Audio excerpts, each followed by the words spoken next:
This week on Snark Squad Pod, we're joined by Sylvia Roma and Rachel Calderon Navarro to talk about Hulu's Shrill.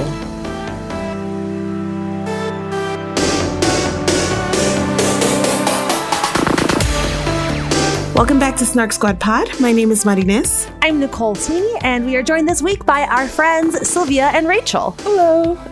My name is Sylvia, and I have a podcast called Smooch Squad and talk about crushes with my pal Sierra. And my name is Rachel Calderon Navarro. I usually am on a podcast called Real Love with my partner in crime, Sam Schultz, but it's currently on hiatus right now. So tune back again later. Sylvia and Rachel are here with us this week to talk about Shrill, which is very loosely based on Lindy West's memoir of the same name. So far, there is only one season, 6 episodes, like half-hour long episodes, so it's pretty short. The show stars Aidy Bryant as Annie and follows her as she navigates work and love as a plus-size woman in Portland. Annie lives with her best friend Fran, has its complicated relationship with a guy named Ryan. She also hooks up with Fran's brother when he comes to visit. She has a really wonderful relationship with her father who has cancer, and a good but complicated relationship with her mother. At work, we follow Annie fighting for opportunities to prove herself as a writer and eventually coming to blows with her boss over his fat shaming and a story that she writes about her experience as a fat woman. And she also struggles with some pretty severe trolling as her articles become more popular. At the end of the season, she quits her job and has an IRL confrontation with her biggest troll. All right. And so we will start where we always start. And this is one of those weeks where I don't know the answer to this question for any of you guys. So I'm excited to hear. Sylvia, did you like this? I did. I loved it. That's all I got. I loved it. Sorry. I realized as soon as it started, I was like, I don't know. I think I asked Nicole to be on this episode. We were at a party and I was like, hey, I'm fat and I have feelings and, and I want to be on this episode. So yeah, I loved it. I would say I liked it. I'm lukewarm on it, and I've actually talked about a little bit about it with Nicole. So at the same party, this is It's a very eventful party. Yes, very productive. I also enjoyed the show. I think, I don't know, probably somewhere between those two answers, I guess is where I land. I definitely, I liked the show. I thought it was super fun. I also really loved the show. It's weird because I put myself in that position where I literally binged it all today, and I ended the last episode. And I was like, yeah, time to start the podcast. So it hasn't been sitting in my feelings very long, but I watched all 6 episodes back to back, and I loved every minute of it. I think that there are probably things that felt a little cartoonish in some of the portrayal of the things kind of around Annie, but they also, I don't know, some of the things are so true to me, in my experience, that I almost didn't mind that it exaggerated it a little bit to highlight some of these things. But in general, I just found them really enjoyable, and I thought it was very important stories that it was telling, and I laughed and I cried at some point. So overall, thumbs up from me. I cried so much. I'm crying now thinking about how much I cried. There's definitely one scene where I cried, I think, and then the rest, I was like, oh, kind of thing. So. Yeah, I don't think this got cries for me, which is surprising because I cry all the time when I'm alone, which I was while watching this. So I literally cried in the first 5 seconds. When she is trying to I'm going to cry now just talking about it. But when she's putting on clothes in the morning and deciding what to wear, and she puts on her shirt and she starts stretching it out to make it bigger. Yes. I started sobbing. And because it wasn't until I saw her do that on TV that I realized that this is a thing that other people do, not just me. Because I compulsively do that every morning. If I put on a t-shirt, I'm always stretching it out to be okay, how do I put this on so it makes me feel less fat? And like, so it fits me in the way that I want it to be fitting me. And realizing that I was not like, that is not a behavior that is unique to me was so alarming. And I just started sobbing. I was like, oh, okay, so this is how this show is going to go. Cool. Well, I think there's a lot of different directions that we could take it, but it makes most sense to me to start with Annie herself as kind of the main character here and how we all felt about her and the portrayal.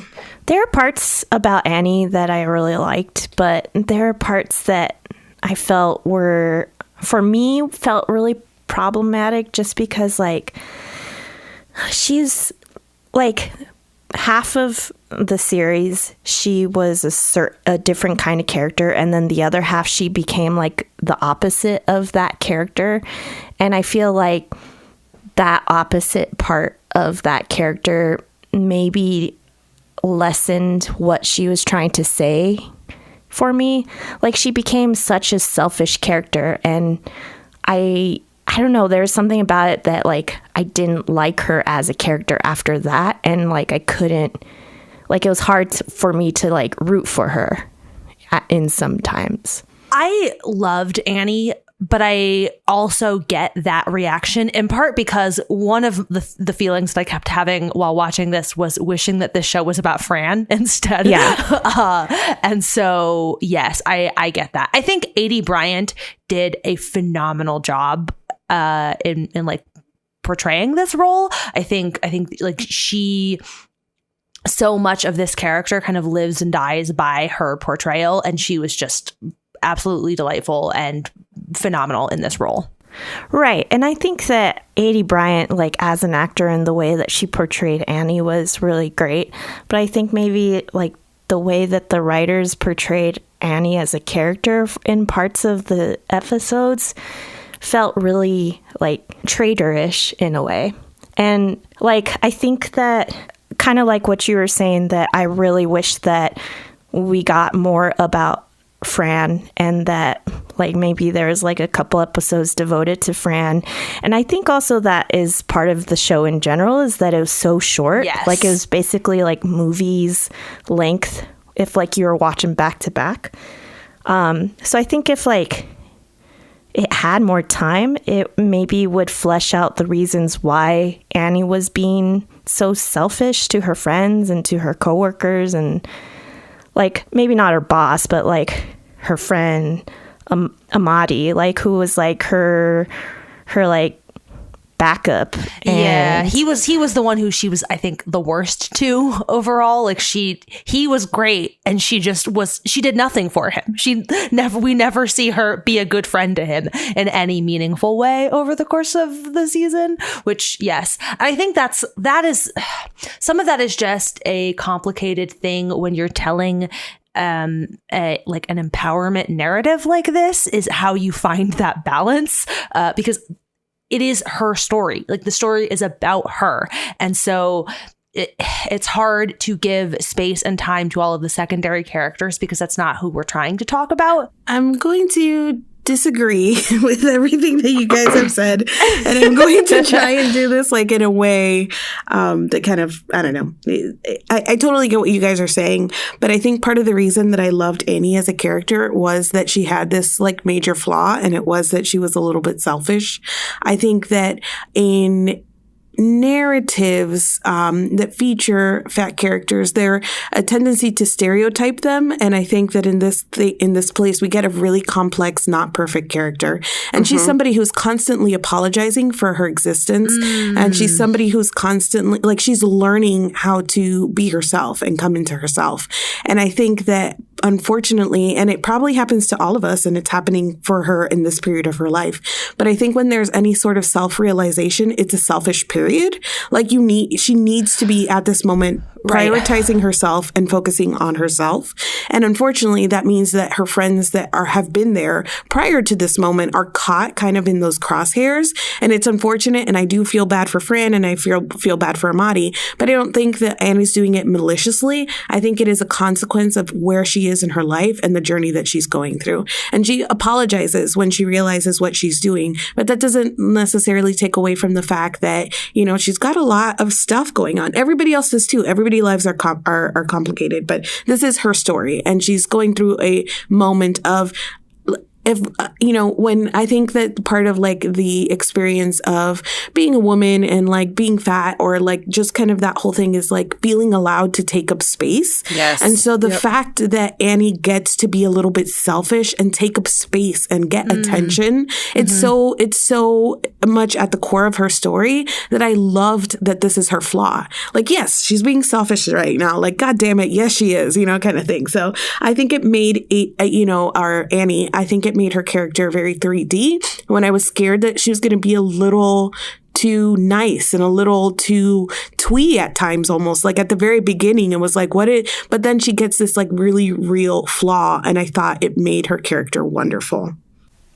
But I think that is kind of like I understand that, and I think that is the reason why I think this is such a compelling story. But I feel like there's so many things that are sprinkled in that don't justify certain things that she does. Like the whole, like, I think that they could have cut out the whole part at the end when she's yelling at her mom, and like her dad gets really mad. Like, these are the people, like the dad is the one who has loved her and like who has rooted for her like her whole life. And like when he's the one who's telling her to stop, I don't know, I feel like I just get mixed signals about what I'm supposed to think about this character. And I think that, just going back, like, I think if we were given more time with like the reasons why she is doing certain things, like that it would indicate to the audience more like why she is being more selfish. I guess for me, I just choose to trust the fact that her friends continue to choose her over and over, even though she is exhibiting these selfish behaviors. That because of that, I just choose to trust that she is not necessarily a bad person. She just has some like bad tendencies, or is going through this thing and going through this moment, and her friends will call her out on the fact that she is being selfish and that she is behaving in such a way, but also still continue to choose her and to have her in their lives. And that's a big thing for me. The moment with the parents was this is such a thing that I think that the experience of it probably varies so much for anybody who can see themselves in any way reflected in it. And part of the reason that I really liked this story was that it's very specific to Annie's experiences as a fat woman, as a writer, but there are so many things in it that I thought were universal in a way. And that scene in particular, where she's like fighting with her mom and dad and they're all yelling at each other, it's 100% something that I saw reflected in my own experience. Like I love my mom, and I say this all the time whenever I talk about her. Like, I love my mom. She's the most supportive, wonderful person, wise as hell. Like, but she was 100% the person who, I mean, to this day, I'll go see her and she says things like, "Oh, are you watching your weight? You're getting a little fat? Like, what's going on?" And so we've had that knockout dragged out. Like, do not talk to me this way. Like, I've exploded. Like, I remember 15 years old crying in the dressing room of a store because I yelled at her for making a comment, and then the embarrassment of knowing that everybody outside like heard me have this. So that moment was like, yes, I've lived it. Like, I know exactly what they're trying to portray right now. It's that you love your parents and they're complicated people. They're trying to do their best also. But we said this recently in an episode, like, parents are just people who fuck up their children. Like, do your best. Like, it does not matter what they do. They will fuck up their children. Right. Yes. That's because they're flawed beings, like raising flawed beings. So that like understanding that her mom is trying to take care of everyone, but is also doing like harm to her daughter. And then her father being caught in the middle of that because he sees both sides of it as well. Like, that played out in a way that I thought was 100% relatable. But yes, again, that's very specific to my experience. So I also definitely found that like relatable and comprehensible. I liked that scene a lot. don't have that relationship with my parents, but also like that scene was really interesting in part because I think that if she had been more focused in having that argument with her mom, like if she had made it more about like that one-on-one dynamic, like her dad's role in the conversation might have been a little bit different, but because she was also bringing him in as part of it to say like, you don't do this to him either. He was like, no, like that you can't do that. But also I get why she did that. I get why, like for her, it was easier to step up when she felt like she was also defending her dad instead of doing the thing that she really wanted to do, which is defend herself. And so like there's like the layers of that scene. I love that scene. So yes, agreed. We've already mentioned the length thing a couple times, and I have been completely swayed by this argument on Annie's selfishness. I've moved, my position has changed, but I will say that for me, the worst thing about this show is that it was so short, and there are a lot of like production sort of behind the scenes reasons why this was the case, but.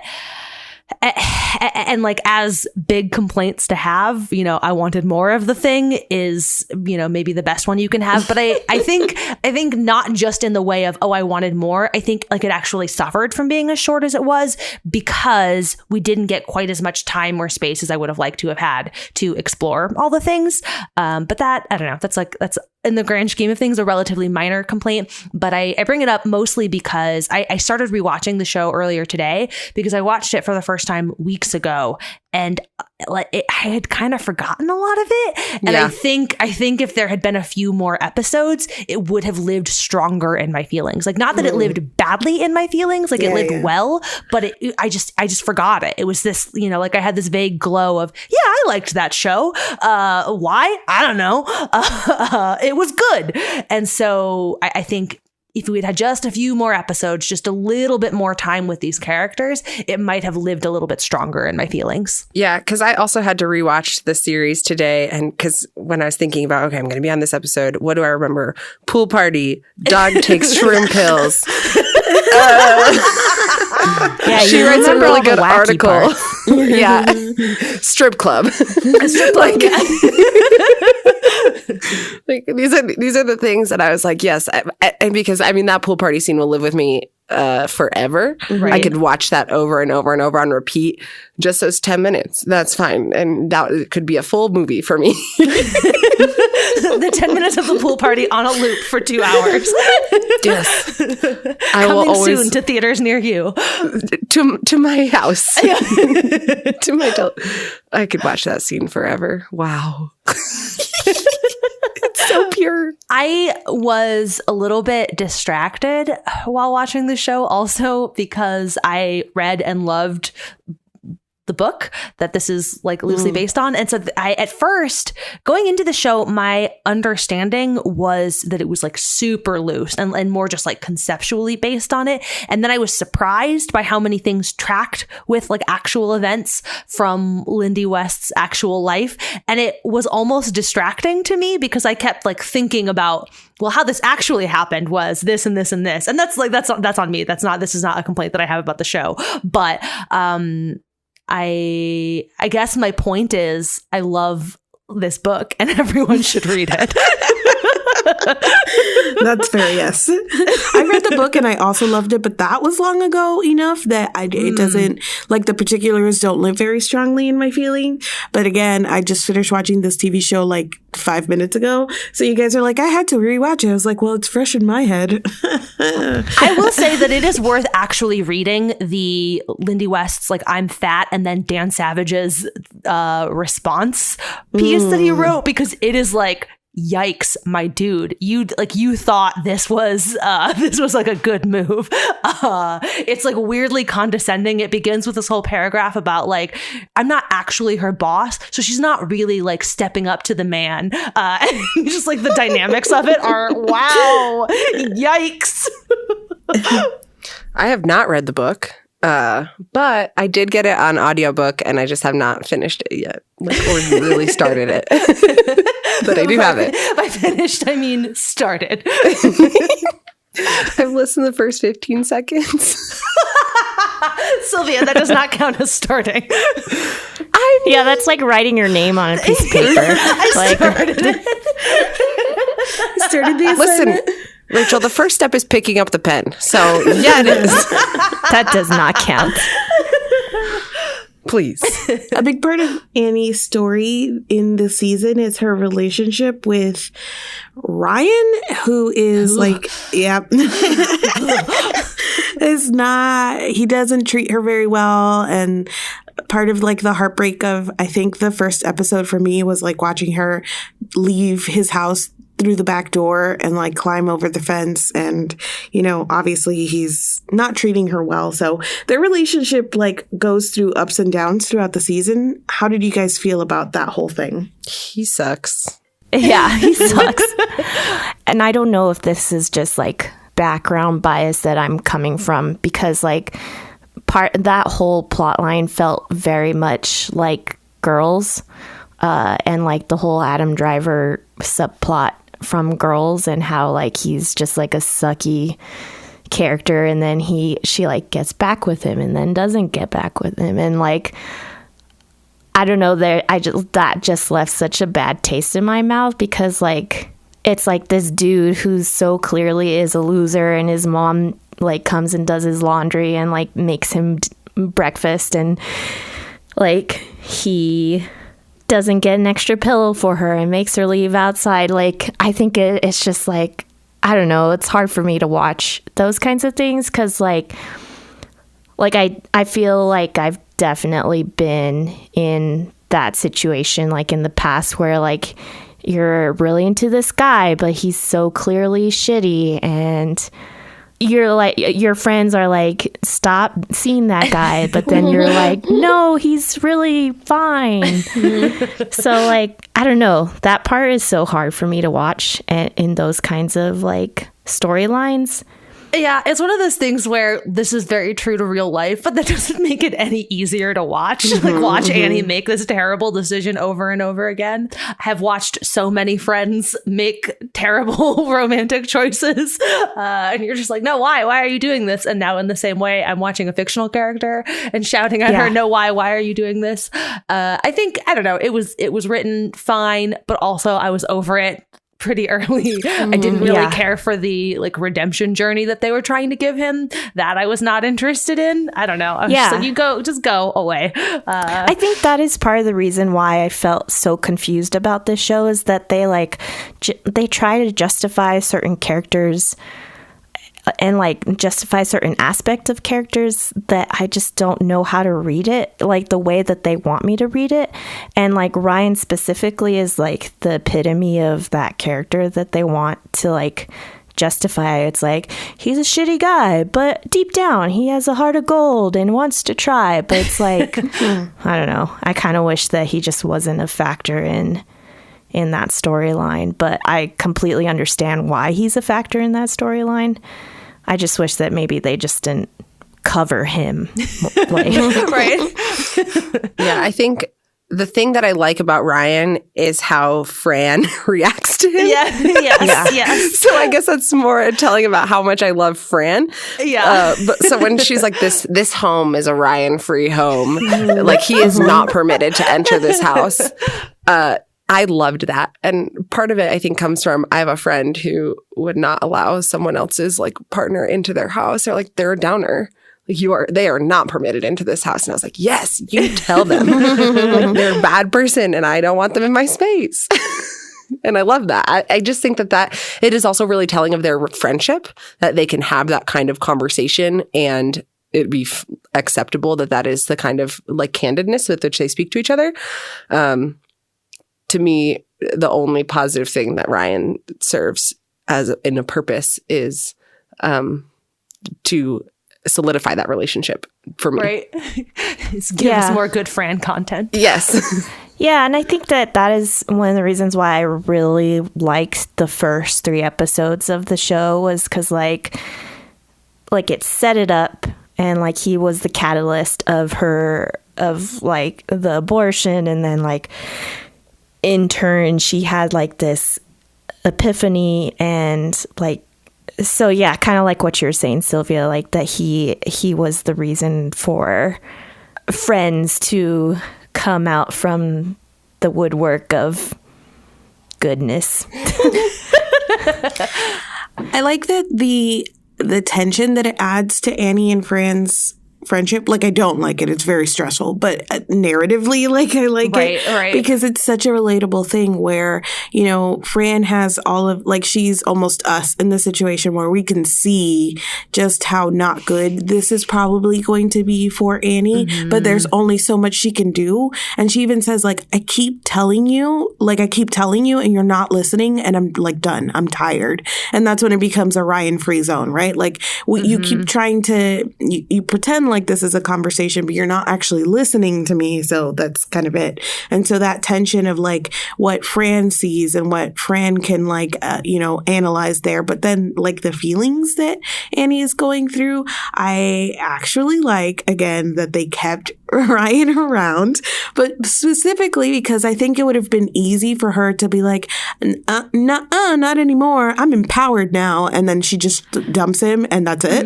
But that's not life, right? That's not the way that it works. Like she can see the ways that he's like not great to her and she makes a decision, but then he comes back. And at the end of the day, she's still working through a lot of this insecurity and low self-esteem. And he's there, he's available, he's sometimes nice to her. Like that's the complicated relationship that I was just like, oh my God, it's on my TV. Like they're showing me this thing that I just thought was like super relatable. So as much as like, I'm like, Ryan, shut up, get away from my TV screen. I thought in Annie's story that it made a lot of sense. And I liked the tension that it added to the other characters and relationships. And I like the shrooms episode. The shrooms is very funny. Which also, actually, I thought it was interesting that the shrooms episode is that's the moment where we have Fran actually calling out that, like, Annie's going through a bit of a selfish phase right now, but like also, I would do anything for her. I found that interesting in part because the like most selfless interaction that Annie has with Fran is at the beginning of that episode. Like the dog situation is 100% on Fran. Like this is like Fran's mess. This is Fran's dog. Like all of this is on Fran, and Annie's like, okay, you go, I'll figure it out. So I don't know. That was like a weird and interesting, like narratively that I was like, no, she actually like this episode, we saw her do a good friend thing. So I don't know. But at the same time, she forgot about Fran's whole thing. Like, I don't know. Yeah. She's like, sure, that important thing that I was supposed to be doing. Yeah. Right. And like, I almost feel like she's like, fine, I'll take bonkers because I don't want to go into work because I know I'm in shit trouble kind of thing.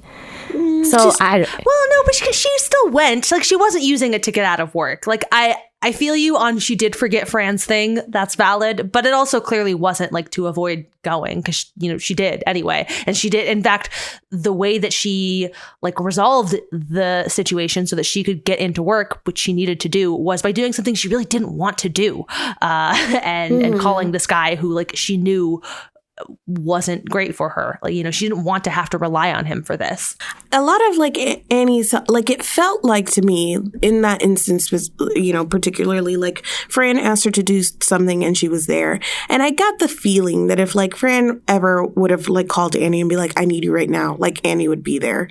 And so the selfishness was more of a like that, like she's not listening to the people around her because she's so enveloped in her own stuff. So she forgot to meet her friend. She forgot that Fran had something important going on. Like she's so focused on her own stuff that she's just kind of losing sight of everything around her. But she wasn't ever completely absent. Like she was still checking in on her parents and, she brought her dad like food for his good news. So she was trying to be present, but there was so much going on that she was kind of missing the details. And I think that that's exactly what that interaction shows, that she was still there for Fran, but oops, yeah, I forgot you had this totally important thing to do today. Rachel mentioned the abortion, which we haven't really talked about at all. And I don't know how much there is to say, but I like enjoyed the way that the show handled that.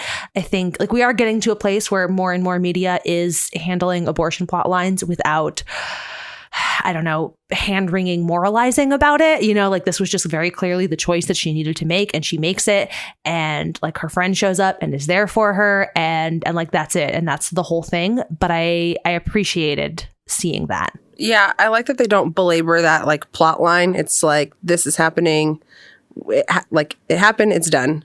Right. And that they gave her the agency as well in that decision. And that at no point in time was there ever any kind of indication that she lacked that agency to make the decision. And I really appreciated that.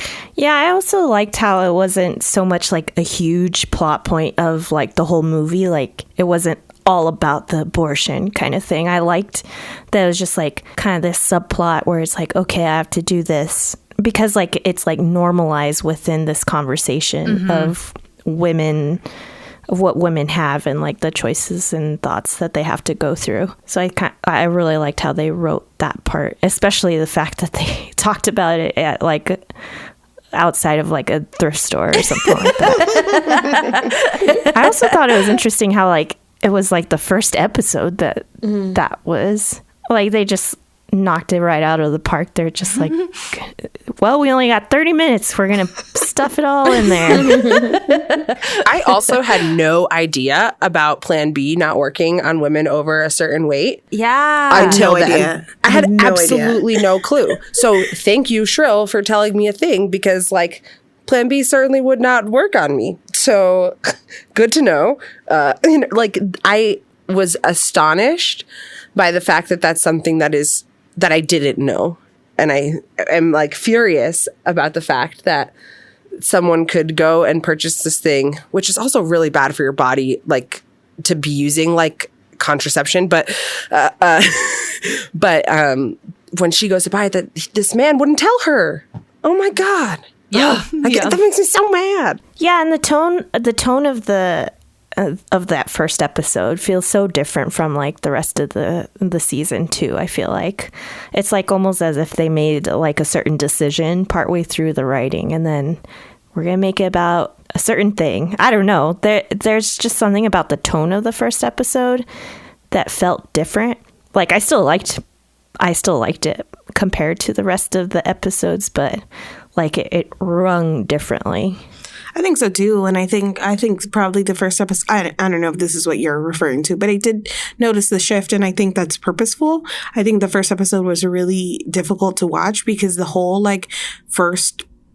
There's humor in it for sure, but it's a lot of like just people shitting on Annie like over and over and over again. Like it was really difficult to watch because of that, and she's not being treated well by anyone in particular. And I think that, you know, after the first episode is when it kind of establishes where she is in her life, which is not necessarily a great place. And then from there, it takes on the track of like, okay, and now she's, you know, self-realizing and she's coming into her own. And so I think that the tone does start to change a little bit from there. But that first one, I thought it was just like really difficult to watch for a lot of reasons. And the abortion is surprisingly not one of them. So the way that they told that story is like really, I thought was really neat. I do want to talk a little bit about the pool party and about that episode, and particularly the beginning and end of it with her as a child. Because if I think about what I identified with the most was those two moments of her going and being with her mom and being completely covered, like not feeling comfortable in her bathing suit, not feeling like she could go out into the pool on this vacation. And then at the very end, when she like sneaks out and is in the pool by herself and is so like just happy, but also that felt so lonely to me and so sad. And to have that intercut in the middle with her getting to have this moment that she didn't get to have as a child was really, really powerful for me. And I think that's part of the reason why I love this particular episode so much, was I also had these like kinds of, all my friends in two pieces, and I barely felt comfortable wearing a one piece and like had to always wear shorts over my bathing suit. These kinds of moments where I never quite felt like I belonged or never quite felt like I could participate, and then like learning how to do certain things that other people did with other people by myself, and to then get to participate in this like whimsical, fun thing and not feel alone felt really, really cool. And also in that scene, the dance scene within that, where she has this one moment where that's when she realized like, it's okay for me to be doing this. It's okay for me to take up this space. It's okay for me to do what I want and to be who I am, and to have her just like completely let go of whatever baggage she's holding on to in the rest of the world, that this is a protected space and that this is a safe space for her to be who she is unapologetically, and then to just like dance like that. It felt so freeing to me to watch her do that. It was amazing. There are two other parts of that episode that I really loved as well. So one was when she finally decides to go for a swim, and we just get this like prolonged shot of her underwater, and just I don't know, there was something so respectful and like of her body, and then just also getting to see like her body jiggling as she swum, and it was like totally normal. It was like really beautiful in the middle of a really beautiful episode. There was something about that moment that was super emotional to me. And then at the end, I know some people might not like that it was like basically a delivered speech, but she gives her whole speech of like being in a mind prison and what that's like to like be trapped in that prison. And I thought that was just like well articulated, like she delivered it all well. The fact that she comes back and she's like, I'm sorry, that's not the note that I wanted to leave it on. Like, it's so Annie, it's still so in character, but it was just like perfectly fitting for everything that had happened in that episode. I think also something that's so great about the pool episode is that like there's some parts of it that is somewhat universal. Because, like, as a woman in general, because I feel like I've definitely not felt comfortable in my own skin at times, like at pools, or just like when other people feel comfortable and then you are there and like you're wearing your shirt, or like you don't want to like walk around. I don't know. There's just something about that also made like I could relate to, as well as just like feeling outside, like as an outsider, and being welcomed by like a community of other people who also feel comfortable with themselves in general. There was another great moment too where she just sees like a beautiful fat woman walking down the street confidently, and she like follows her around, and she's got like this dreamy look in her face, like, oh my God. Like, I love that those two moments exist as like her seeing other people be confident and pulling from that. And those are experiences that, like Rachel saying, like that's, I think, universal, where we've been around people who are just comfortable and confident, and that is kind of catching. And I also, like seeing somebody that exudes that and being like, okay, that's what I want. That's what I want to be, kind of thing. Right. I mean, yeah, any story that is about like, the characters finding their identity, like a huge piece of how we do that is by looking around and seeing other people. And we're like, wow, that thing you're doing, I want to do that thing. Yeah. Yeah. And I think that is like, I love that scene with the woman in the red suit when she was walking across the street. And I think, like I mentioned in the beginning of the episode, how I like cried during one part. I think the scene that I like hit me the most for some reason was the strip club scene, when like she's like having this like conversation with these three women who were like telling her about like thongs and like how like like conversations that I know that like I've had in my head. Like, I think the idea of like having this conversation with somebody who like knows and is confident is so powerful. I don't know. I think that like when she tells her like, you have like big ass and big titties, so you should be making the decisions here. Yeah. Like that part really hit me, because it's like, you're a cool person and like you have what people want, kind of thing. So I don't know. I think like those scenes really hit home for me. I love when she uses that later and she's like, well, I'm the one with the fat ass and the big titties, so I make the rules, okay? And I was like, I think the reason why it hits. Yeah, I think the reason why it hits is because it's coming from another woman. Mm-hmm. And it's like, it's not like some guy telling you like, oh, you're beautiful, so you should be doing this more often kind of thing. Like, it's the fact that like it came from another woman. It also, that Sylvia, to your point, I think it also helped lighten some of the like the burden of additional Ryan story time, like you know, like the added time that we spend with Ryan, where you know we're all like, damn it, I want Annie to be Go free. away. Right, Yeah. But like also we have to obviously, you know, like explore this, whatever. And so getting to see her have that moment with him was like, yeah, he would be like, oh, okay, yeah, sure, you're right. There was a really interesting, I know we already talked about Ryan and we've talked about loving Fran, but they had a really interesting argument in which Fran is hating on Ryan again and Annie like throws it back at her because Fran is a serial cheater. And so she basically says, well, why are you hating on Ryan? Because he cheated on me when you're a serial cheater, and that did not go well. And I'm curious because we don't see enough of like Fran's story to really compare it to Ryan's, because we know Ryan as a douchebag, but like, I don't know, infidelity is infidelity. What did you guys think about that whole exchange? I don't know. I still think it's like low blow. Low blow. It's like, because it's like her best friend, and her best friend is like looking out for her, and like then she like hits below the belt and like takes out her, like Fran's character. And I know that like Fran is like her best friend and like they can say things to each other, but I think that like that's why like it felt low blowy to me, because it's like Annie's just like grasping for things to like defend Ryan. Because I also think that the cheating is, to me, one of the least Right. of the things that bothers me about Ryan. Yeah. And she shows up, she's there. I don't feel like she's very disingenuous about who she is. She doesn't strike me as disingenuous. She's independent. She has her shit together. You're talking about Fran? Yeah, Yes. Fran. Okay. Ryan does not have any of those things. He is not independent. He does not have his shit together. He does not know how to read the room. Like, he is awful. He cares more about a dog than he'll ever care about his partner.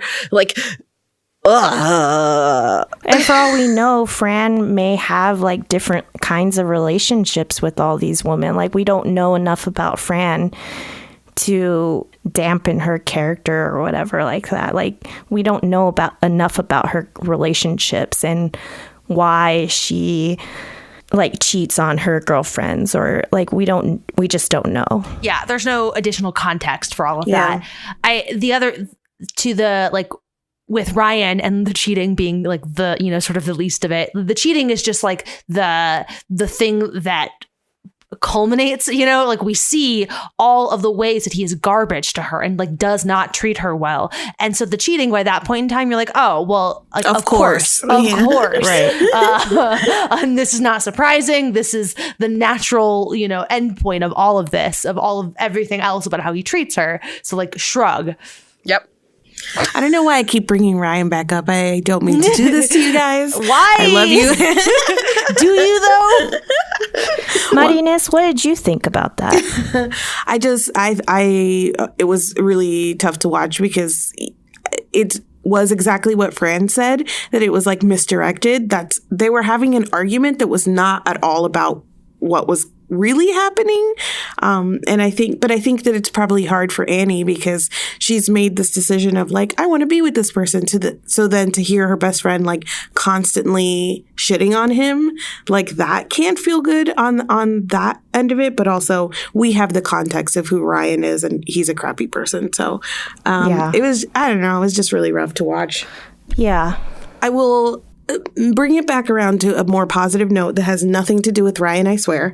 I just want to mention that the costuming on the show was phenomenal. Yeah. And everything that Annie wore, I was like, yes, girl, work. Like the entire time I was just enamored with all of her wardrobe choices. Yes. Yeah, I love that scene when she puts on that dress and like at the end of the first episode, was it?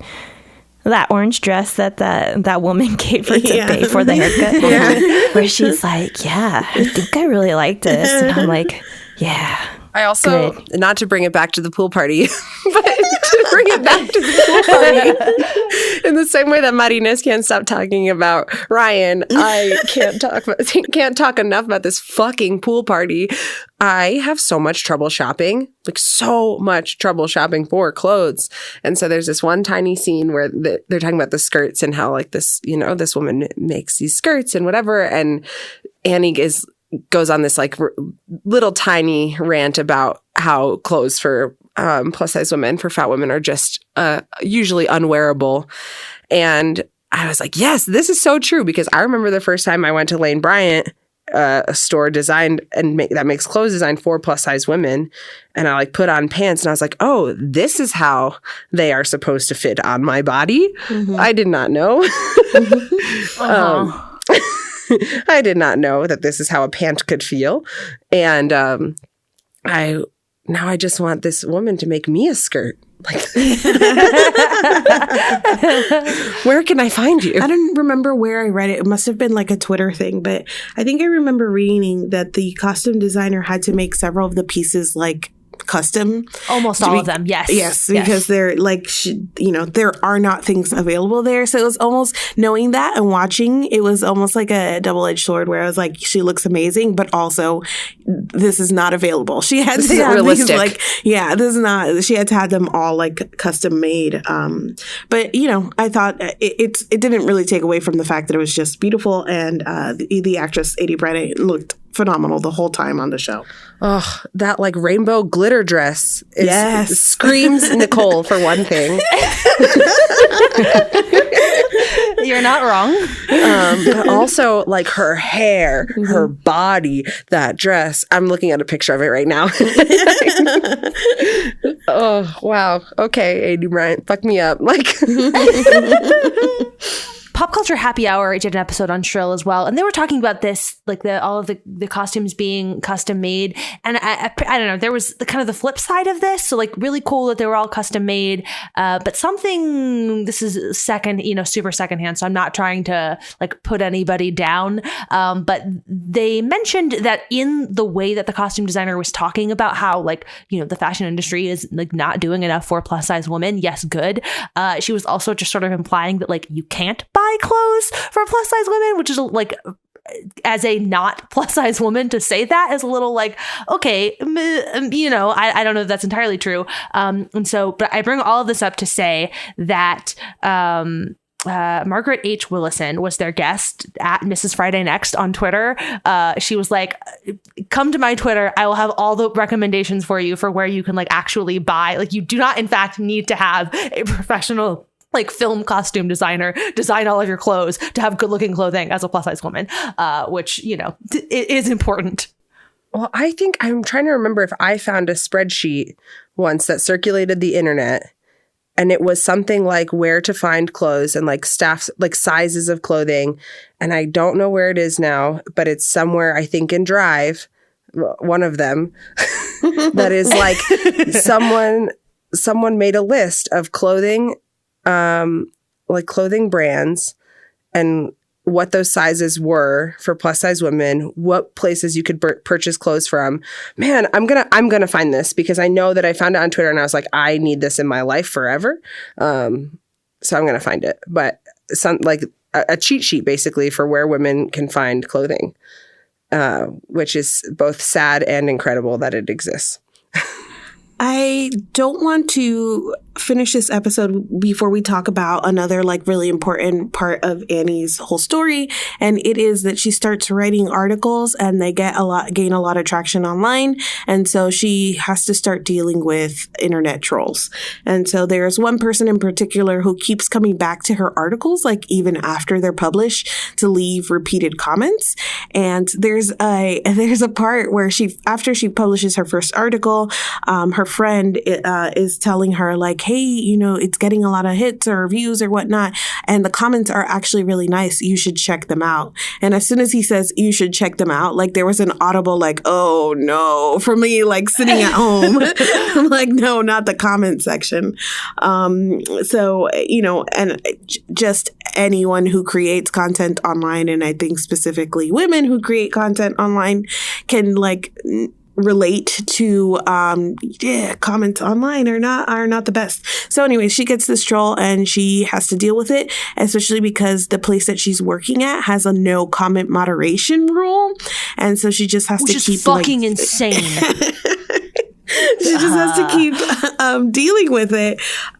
So yeah, anyways, I just wanted to talk about the troll and like that whole storyline and how she ends up dealing with it. So that whole plot line in Lindy West's book, like the way that she talks about, it's not even like a plot line. It's like, it's a, you know, sort of philosophical thread that she talks about, you know, a great deal over the course of her book. And it is the reason that I loved the book so much. Like for me personally, like that's the thing that landed with me on a really just like deep and visceral level.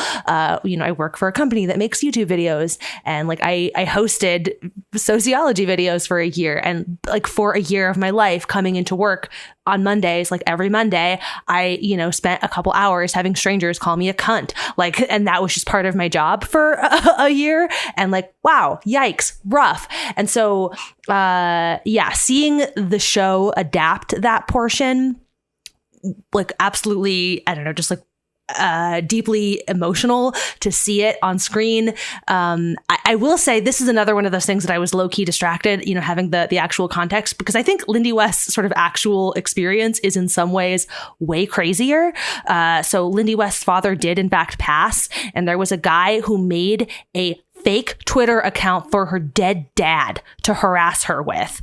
And then she later, there's an NPR, there's a This American Life episode where she talks to this guy and like has an actual like chat with him. The whole thing is like wild, and intense. I loved though that she fucks up his car on the show. I did not see that coming, and I greatly appreciate it. That again, like for all of the ways in which seeing that play out affected me on a personal level, there was something just viscerally satisfying about watching her fuck up this guy's car. It was like, yeah, get him. Yeah, that dude was a creep. I love that Beck Bennett played him though. That was like, oh, chef's kiss. It's great. Perfect.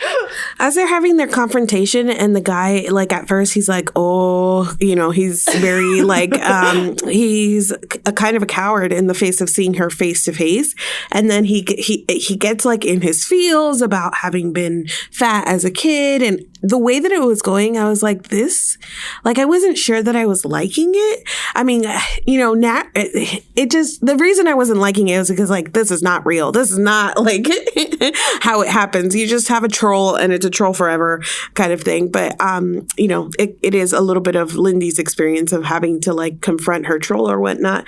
But I thought it was just being a little too neat. But then by the end, when she's like, I'm not going inside to have a drink with you, and then he just starts calling her names again. Mm-hmm. Oh my God. I was like, yes. I mean, that's like every bro who's ever been like, hey, what's up? And you're like, no, thank you. And they're like, well, fuck you. You're like, okay.